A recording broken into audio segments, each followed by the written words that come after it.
Hey, my name's Izzy. This is Rolling Virtual Cards coming at you with another Magic the Gathering video reviewing the blue cards from Modern Horizons 3. First up, we got Aether Spike. 1 in a white or 1 in a blue for an instant. Choose target spell. You get 2 energy. Then you may pay any amount of energy. Counter that spell unless its controller pays 1 for each energy paid this way. This is a fantastic counterspell for energy decks in Modern and in any other format. It's a common, so you're going to see this in the Pauper energy decks out there. And then on top of that, you're going to see it probably in Modern energy decks too.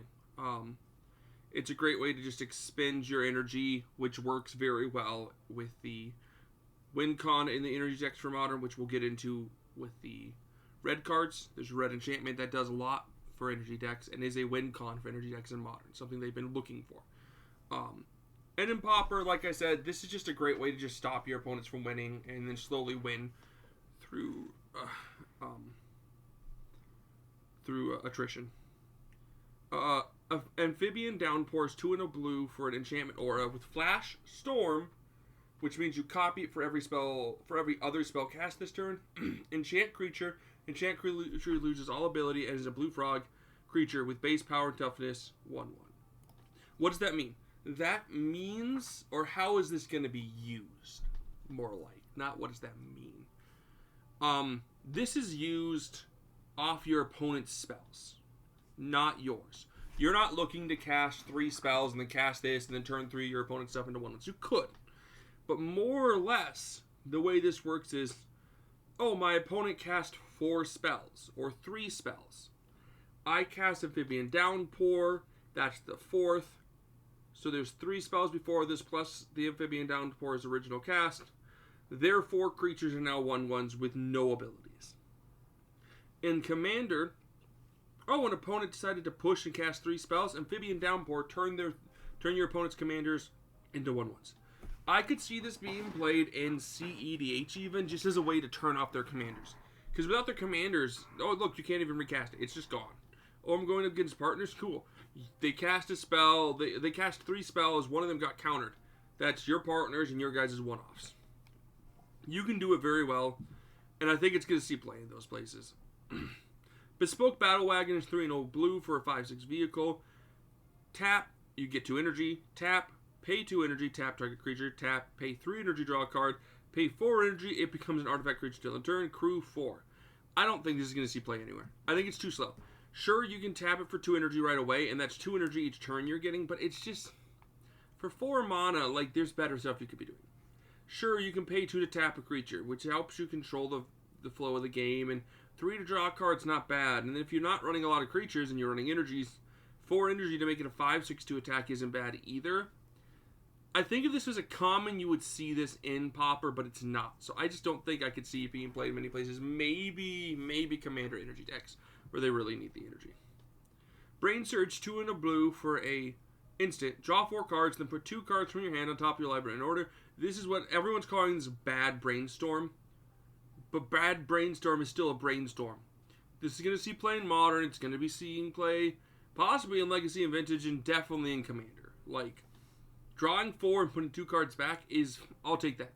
Any time of the day. And at instant speed, dude, in my Modern decks, in a Modern control deck, being able to go, you want to do something? I'm going to brain search for 3.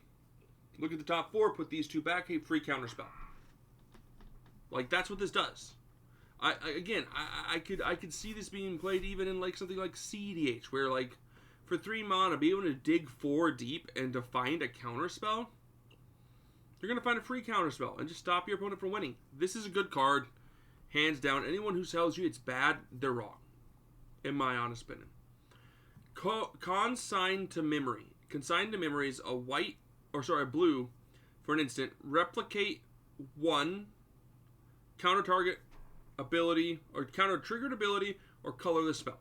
Now, what does Replicate do? That means you can pay a generic, in this case, 1 generic mana, and you can copy the consign to memory. And you can do that as many times as you want. So the idea of this card is against the Eldrazi. right? So your opponent casts an Eldrazi. There is a triggered ability on the stack from the cast. You can pay 1 in a colorless to counter both its triggered ability and the card. Fantastic. The accidental synergy of this is freaking Vintage and Legacy has a new 1-drop counter spell that can counter all of the colorless artifacts running rampant there. And countering triggered abilities? Cool. Let me counter any of the Evoke Elementals. Oh, you got their ETB because you evoked it? Cool. Counter it. For 1. This is going to see play in Modern and Legacy and Vintage. I don't know if it'll get to Commander. Maybe like Casual. Maybe CDH. Like CDH having a new 1-drop that can counter any of their artifacts or their triggered abilities could be useful. Like this can counter what's its name? Thassa's Oracle. Because you can counter the triggered ability of ET being. So that's not bad. Like you can stop Thassa's Oracle with this, and then you can also counter their Mana Crypt. Like I think this will see play there. I think it'll be tested there. It's just a good card. Any of these formats it's playable in, it'll see play. Copy Crook is 2 and 2 blue for a 0/0 Shapeshifter Rogue. You may have Copy Crook enter the battlefield as a copy of any creature on the battlefield, except it has whenever this creature attacks, it connives. This card's cool. Any clone will always see play in Commander as an ETB target, but like overall, I think the concept with Copy Crook is if you can find a card to break with 1/1 counters, this is great. Or a card that wants to be able to discard stuff, this is also great. So, a Dream Inferior is 3 and a blue for a sorcery. This spell costs 1 less to cast for each card you've drawn this turn. The owner of target non-land permanent puts it onto their library second from the top or on the bottom. So, like, I guess a Deem Inferior. Okay. I guess the idea here is, like, you draw a spell on your turn. So this costs 3. 2 and a blue. Like, each turn as long as you drew your card. If you can draw 2 more cards, 1 blue to just go, hey, that thing goes back, isn't bad. So if you have enough draw cards in your Modern deck, a 1-drop to just go, hey, put that non-land permanent top 2 or bottom, your choice. Second from the top or bottom. This will also just see Pauper play. So maybe if there's a Modern deck that can draw enough cards, this is not a bad card to just try. Put that back. Deep Analysis, finally being in Modern, is so cool. 3 and a blue for a sorcery. Target player draws 2 cards. Okay, cool. 4 to draw 2 cards. Whatever. But with Flashback, 1 and a blue, pay 3 life. Excuse me? You mean I can discard this card to my discard effect and then draw 2 cards for 2 mana and 3 life? You mean I can mill myself with this card and flashback it for 1 and a blue and 3 mana or 3 life and draw 2 cards? This card broken. This card's amazing. It's gonna see play in Modern. Any deck that can get this card into the graveyard, 2 and 3 life to draw 2 is amazing. You're gonna see it there. It's absolutely fantastic. I really like it. Dreamtide Whale is 2 and a blue for a 7/5 whale with Vanishing 2. This creature is the battlefield with 2 vanishing counters on it, time counters on it. At the beginning of your upkeep, remove a time counter from it. When the last is removed, you sacrifice it. I love the art. It's like the whale is actually vanishing into clouds. It's super cool. 7/5. When a player casts their second spell each turn, proliferate. Okay? So, this card's a 7/5 for 3. It's gonna see play. It's gonna see play. Not only are you proliferating, so any of your decks that wants to proliferate, you're gonna see this. You're also proliferating the vanishing counters, so your 7/5 stays there. This is gross. You're gonna see this in a lot of Modern decks that are like, again, like whenever a player casts their second spell each turn, proliferate. So like, Man, like any deck that can win with counters, like I could see this really pushing good Planeswalker decks where like you're going for an ult. Because like a 7/5 blocks anything. They're not going to get into your Planeswalker unless they have flyers. Oh, they cast 2 spells. Let's buff up my Planeswalker and keep the Vanishing spell. My turn. Oh, look, I cast 2 spells. Let's get the Planeswalker up. Oh, look. Let me ult my Planeswalker. It's gross, and I think it's going to see play there. And I think in Commander, this is going to be a casual nightmare. Oh, you cast 2 spells? Cool. I proliferate. I'm going to put another Vanishing counter on this guy. I know it's a 7/5. Oh, you cast 2 spells? Cool. I'm going to put a counter on my Planeswalker here, and then you're going to get another poison counter. It's gross. It's so gross. Anything that says whenever a player in Commander is gross because there's 4 players. So that's possibly 4 proliferations per rotation, which is just gross. Electrozoa is 2/0 blue for a 3/1 jellyfish with flash and flying. When into the battlefield, you get 2 energy. At the beginning of your pre-combat main phase, tap Electrozoa unless you pay an energy. Okay. Again, this is just a Pioneer card. Or not a Pioneer, sorry. A Pauper card. Flashing it in on your opponent's end step if you don't have to counter anything. Getting a 3/1 with flying. Having 2 energy. Draw, untap, upkeep, draw. Use one of those energies to keep your 3/1 with flying on the field. Hit your opponent for 3. This is your, like, win con in your Pauper. One of your win cons in your Pauper energy deck. Just being able to hit them with the 3/1 with flying is gross. So, this card, I really am questioning what it's going to do in Modern. Estrid's Invocation's 2 blue for an enchantment. You may have it into the battlefield as a copy of an enchantment you control, except it has at the beginning of your upkeep, you may exile this enchantment. If you do, return it to the battlefield under its owner's control. So, the idea of Estrid's Invocation really is like, each turn, you get whatever best enchantment you control is. And you trigger all your enchantresses that are based off of ETB and not cast. And any enchantment that has an ETB, you can get that ETB each turn. Running 4 of these might do something. I'm not sure what. Let me check. Okay, I've come up with a few. Smarter people will find better stuff, but Tribute to the World Tree is fantastic. Getting a second one of these so you can either draw cards or buff your creatures, and this is either 2 draws or putting 4 1/1 counters on them. War Leader's Call is interesting, giving all your creatures +2/+2 instead, and then when another creature enters the battlefield under your control, this deals 1 damage to each opponent.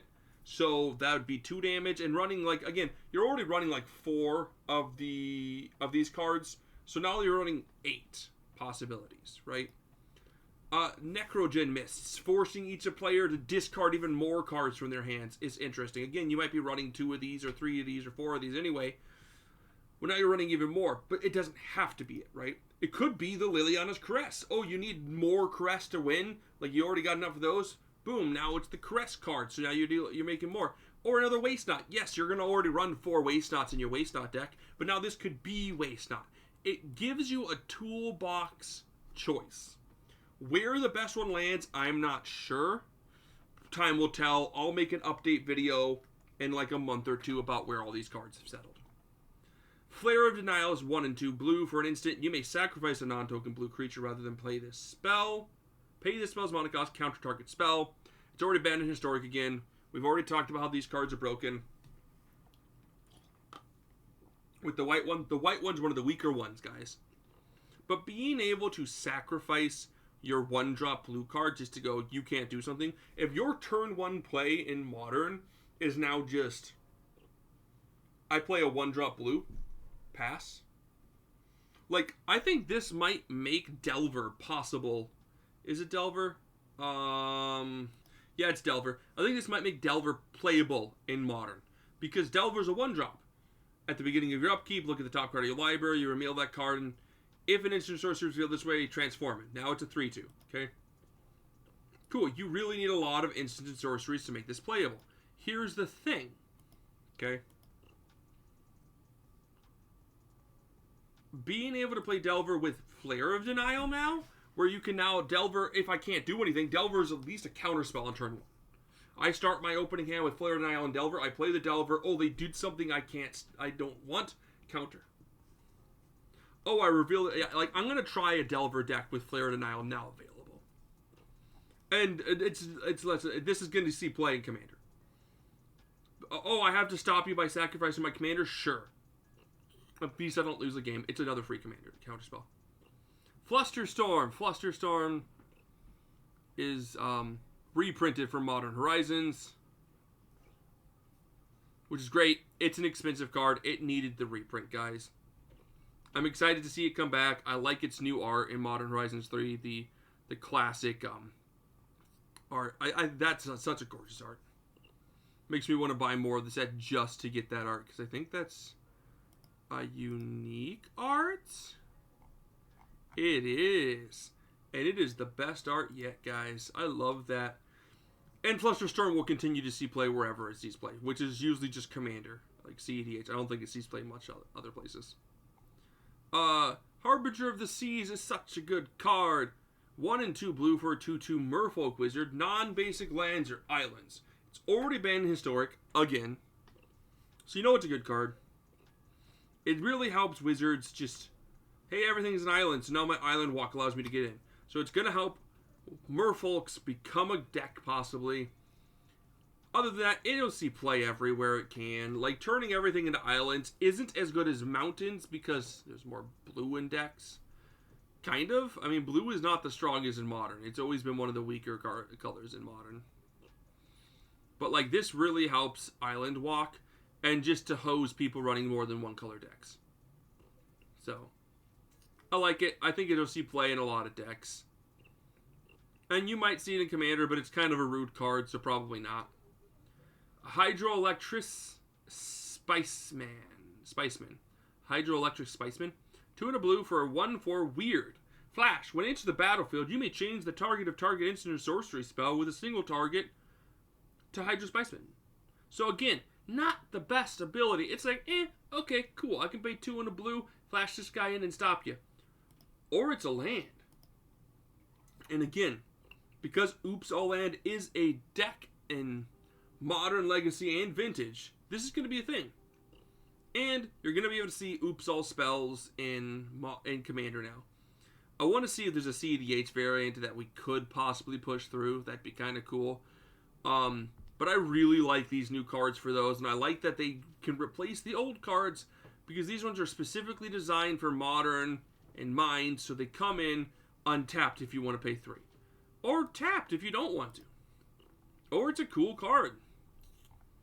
Kappa Cannoneer. 5 and a blue for a 4/4 Turtle Warrior. Artifact creature. Improvise. Your artifacts can help cast this spell by tapping them. And activate the mana that pays for 1 generic. Ward 4. When it or another artifact hits the battlefield, put a 1/1 counter on Kappa Cannoneer, and it can't be blocked this turn. This is gonna break Modern. I could see this card possibly being banned from Modern. Possibly. Improvise means you're gonna get it out easy. This card is like an Affinity player's favorite card. Because it's a win con. You get all your little 0 drops out, you tap them all down, you go, here's Kappa. Next turn, you're casting all your your Affinity cards. Oh, look, it's got like 5 1/1 counters on it. It's a 9/9 with Ward 4 that can't be blocked. Tap. It's gross. It's gross. It's disgusting. It's going to do so much in this format. Just like it already does in Legacy and Vintage. Like, I love this card. I think it's amazing. I love that this Turtle Warrior is going to come into Modern and wreck some havoc. Reef Worm is 3 and a blue for a 0/1 creature worm. Now, this card coming into Modern, you might think it's little weak, right? It's a 0/1 for 4. When it dies, you get a 3/3 blue fish creature token. Okay. And that creature has the ability that when this creature dies, you get a 6/6 blue whale creature. And when this creature dies, you get a 9/9 blue kraken creature token. Okay? No, I don't think this card's going to break Modern. Far from it. Okay? But in a nice control deck, where you cast this 0/1 for 4. Next turn, Supreme Verdict. Ah, look, you lost all your creatures. I get a 3/3. I'm going to hit you with my 3/3 next turn. Oh, you want to kill my Reform? Oh, you can't. You have to exile. Now, there's a lot of exile cards coming around, and that's going to really stink up your Reform. I don't like it. I don't like that. But if you have a sack outlet, you can sack your Reform or its token, and it fizzles. But you don't lose your creature. You get a 6/6 all of a sudden. And now you get a 9/9. But on top of all of this, in a Dimir Yawgmoth deck, where you cast this card for 4, sack it to get a 3/3, sack it to get a 6/6, sack it to get a 9/9, and stop there, you have your 9/9, and you just triggered Yawgmoth thrice. If you can find a good sack outlet, Reform will become a 9/9 very easily, and you can do so much with it. Just find that good sack outlet in Modern. Royal Cartographer is 1 in a blue for a 1/3 creature, Merfolk, Rogue, landfall. When land is the battlefield under control, you get energy, tap, pay 6 energy, draw 3 cards. I tested this card in my energy deck. I enjoy it. I quite enjoy it. Paying the 6 energy, again, triggers the red card. Drawing 3 is amazing. And your fetch lands getting you 2 energies per turn is really useful. I like everything about this. It's a great turn 2 drop, because then your lands are just going to get you more. If you see this in your opening hand, try not to waste your fetch land. Use it on turn 2 or on turn 3 once it's out. Once this guy's out, just to get that extra energy so you can start doing more. It's a really good drawing 3 here is great. There's a reason they didn't allow in Pauper. Sage of the Unknown is 1 in a blue for a 0/4 human wizard. Tap, add a colorless. Spin this mana only to cast a colorless spell or to activate an ability.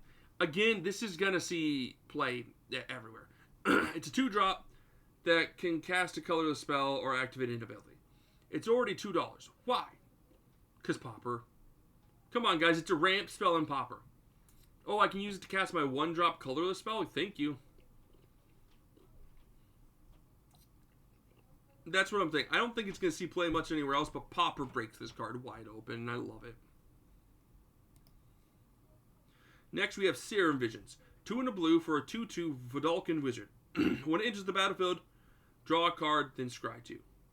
And this is Serum Visioneer. This is supposed to be the Serum Visions, that card that you draw 2, then you draw a card, then scry 2, but on a body. This will see play in Pauper. I don't think many other places are going to see it, but Pauper will love this card. In a nice control deck where you get a 2/2 body and get to draw a card and scry 2, count me in. And it's another scry card for scry decks and Commander. Shadow of the Second Sun is 4 and 2 blue for an enchantment aura, enchant player. At the beginning of enchant player's post-combat main phase, there is an additional beginning phase after this phase. The end step happens after the added untap, upkeep, and draw steps. So, beginning of enchant player's post-combat. So, untap, upkeep, draw, pre-combat, combat, post-combat enters, untap, upkeep, draw, end step. But it's 6. So I really think this is most likely going to be played in Commander. It's just a great way to get a lot of your upkeep triggers to happen again, especially if your Commander has good upkeep triggers, you know. That's kind of where I'm seeing this get its cost, and like the other version's cheaper, so you're probably going to see a price in between the two fluctuate. I think that's all you're going to see play there. Shrieking Drake, being in Modern. A blue for a 1/1 Drake, flying. When it enters the battlefield, return a creature card you control to its owner's hand. There's an infinite combo with this card in a lot of formats. I'm just glad to get more prints of it, because beforehand, it was only ever in, I think, Just Visions. Which sucked. So, like, having a new copy of it. It's never been an expensive card, but it's a good card. It's already used. It used to be a common, so it was played and it is played in Pioneer or in Pauper. But seeing this in Modern, I think they're gonna find a way to do stuff with it. There's got to be some way to ETB trigger a bunch of stuff with Shrieking Drake, because you can keep returning Shrieking Drake. I'm thinking there's going to be some decent ETBs for damage. Maybe not infinite, but if you have enough blue and you can just keep casting Shrieking Drake and triggering effects and returning Shrieking Drake, you might be able to see a win con out of that. I don't know if the combo with it is. I did check. Intruder Alarm is legal in Modern, so maybe we'll see like an Intruder Alarm deck come out of the forefront. Because so creatures don't untap during the controller's untap step. Whenever a creature comes in play, untap all creatures. Shrieking Drake can keep returning itself, so as long as you have a creature that can tap for a blue, you can go infinite. So I think we might get to see an Intruder Alarm deck coming out in Modern, because Shrieking Drake is available for a win con in that deck. And there's a lot of good tap cards in Modern, so I think we might see something there. I might mess around with something with that. I'm actually kind of liking that. That's kind of cool. I didn't know it was reprinted. Sink into Stupor is 1 and 2 blue for an instant. Return target spell or non-land permanent to its owner's hand. To an opponent controls to its owner's hand. Again, 1 and 2 blue at instant speed to return a spell or non-land permanent is bad. It's usually a 2-drop to do that. But it can be a land. And it's already sitting at $3 or $2.50, because it's a good dude. Oops All Spells is a great deck for both Modern, Pioneer, Vintage, and Legacy. Like, yes please. I love the fact that, like, hey, just because it can be a land means you could just run this. Strix Serenade. 1 blue for an instant. Counter target artifact, creature, or planeswalker spell. Its controller gets 2 blue bird creature token with flying. This is that opposite to the other card that counters instant sorceries or enchantments. This does the artifacts, creatures, or planeswalkers. This will see play everywhere. It's probably going to see play in every format it's legal in. Modern, Legacy, Vintage, Commander, and Oathbreaker. We'll see this in play because the other cards see play there. So, I like it. I love the concept of it. It's so cool. So, yeah, let's go with that. Tamiyo, Inquisitive Students, is a blue for a 0/3 Merfolk with flying. When it attacks, you investigate.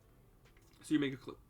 When you draw your 3rd card each turn, exile it, then return it to the battlefield, transform it under its owner's control.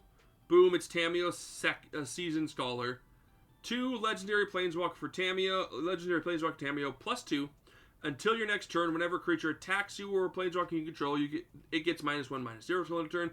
-3, return target insert sorcery card from your graveyard to your hand. If it's a green card, add 1 mana color of any color. -7, draw cards equal to half the number of cards in your library. Rounded up, you get an emblem with your maximum hand size. You have no maximum hand size. Okay. It's got expense in it. Okay, so it comes down turn 1 and does nothing. Turn 2, you draw your card. You need 2 more draws. So as long as you have a spell that can draw you 2 cards, you can flip it. Otherwise, you're going to swing with it, and you're going to get a clue. Next turn, 3 mana. Maybe you got 2 spells that can draw you a card each, and then you flip it. Otherwise, you're going to attack and get your clue. Next turn, you're at 4 mana. Here, you can draw a card, pay your 4 mana, crack your both your clues, and draw the two more cards, and then flip it. Now, it's flipped side. Is it good? Well, being able to reduce the power of each of your opponent's creatures in 1v1 isn't bad. All those X1s are going to be 0 or X0s, and or all those 1Xs are going to be 0Xs, and that's not bad. Okay? Being able to return an instant sorcery card from your graveyard to your hand and adding a mana if it's green, maybe there's a deck that really wants that's casting instant sorceries. Like a Tamir-based,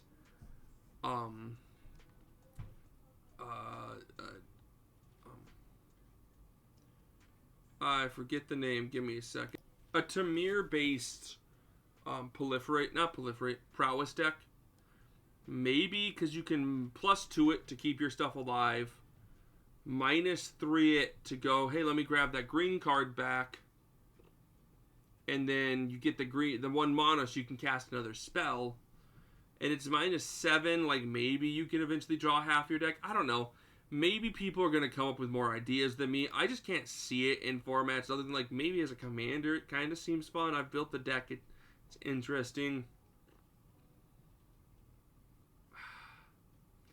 I mean, if you can draw your 3rd card, you flip it. And then flipping it, just like, I mean, like a -1, -0, is that good? I mean, like, if they're swinging wide, it really reduces their damage output. It's -3. Returning instant sorcerer from your graveyard to your hand. If it's green, you get to add 1 mana of any color. Like, I can't really think of the green. Let me... Okay, if you're adding a green back, I could see something like being able to use Court of Calling more often isn't a bad idea. Same thing with Collected Company. Being able to use that, like, again, isn't bad. And then Scape Shift is probably the best idea. Like, you Scape Shift, and then you can return Scape Shift, and now it's a 3-drop Scape Shift, and getting a lot of landfalls, maybe that does something. That being said, like, I really don't know, guys. Maybe there's something there. It's -7. You need to +2 it 3 times, and then it sticks there, so you can keep +2ing it. But, like, you guys let me know. Maybe people, like, aren't even trying to flip it. They're just, like, swinging and getting clues, and they're using the clues for stuff. Like, you could trigger the one guy that gets you a treasure and an artifact, or a treasure and a food, too. I don't know. It's expensive, so there's got to be something people are thinking of. I just can't think of anything for Modern at this point. I'll see what it turns out to be later. Tamiyo meets the Story Circle. 1 in a blue for a saga. Its first part is until your next turn. Whenever a creature attacks you or a planeswalking control gets -2, -0. That sounds a little bit more reasonable. +2, or it's a second part, discard any number of cards, then investigate twice for each card discarded this way. So if you discard like 4 cards, you get like 8 treasures. Shuffle up the 3 target cards from your graveyard into your library, so you should at least get 3 of those. So like if you were to discard 3 cards and then discover 6, you could just get those 3 cards back later. So, and then that's like technically more card draw in the long run. So I like this card in Affinity decks, and I'll tell you why. In an Affinity deck, this comes down, and you're like, okay, turn 2, right? Oh, look, the aggressive deck isn't going to hurt me. That following draw step, you're going to go, oh, look, discard 5 cards. 10 tokens.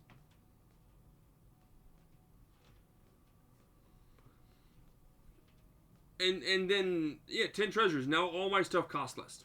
That Kappa, I can tap those to cast my Kappa for a blue here.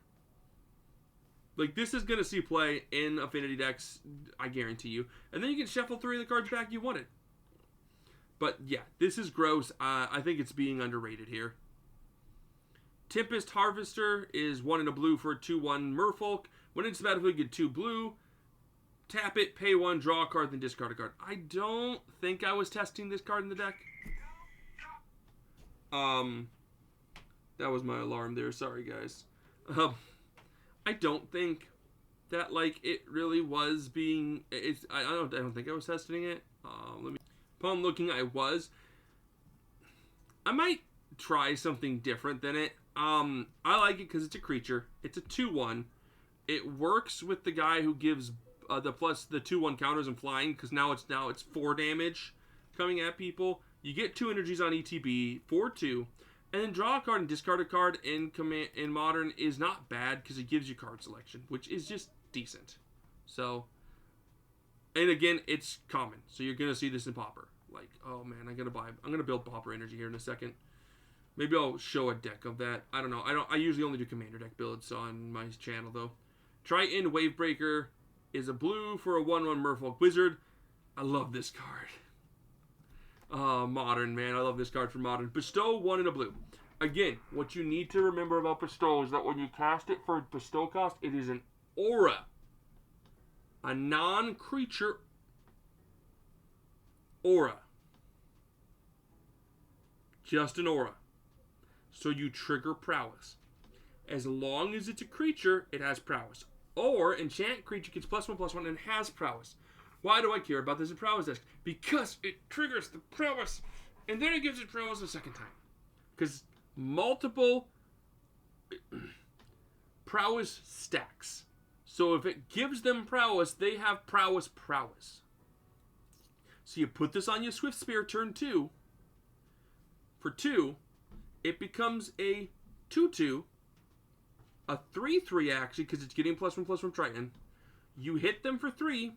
Then next turn, your creature has prowess 2 or prowess. So you cast a spell. Oh look, it's now getting +2/+2. And if you kill the Swift Spear, the Triton breaks off, and you still have a prowess guy.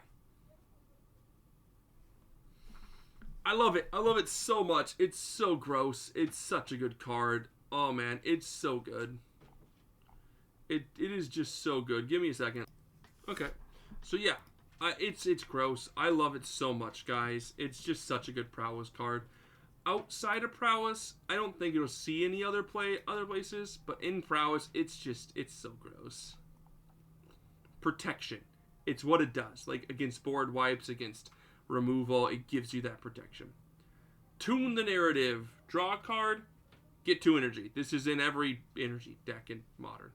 It's a simple draw a card, simple cam trap. Oh look, but you also get 2 energy. Thanks for the 2 energy. Utter insignificance.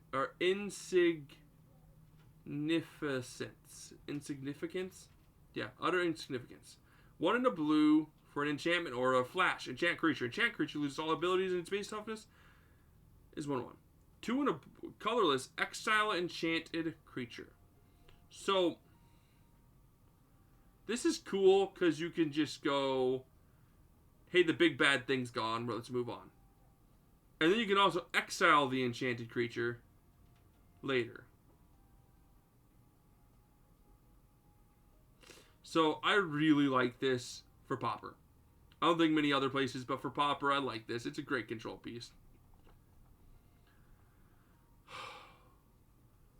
Volatile Stormdrakes. This is a retread of the Drake card that steals stuff. 1 in a blue for a 3/2 Drake. Flying. Hexproof from activated and triggered abilities.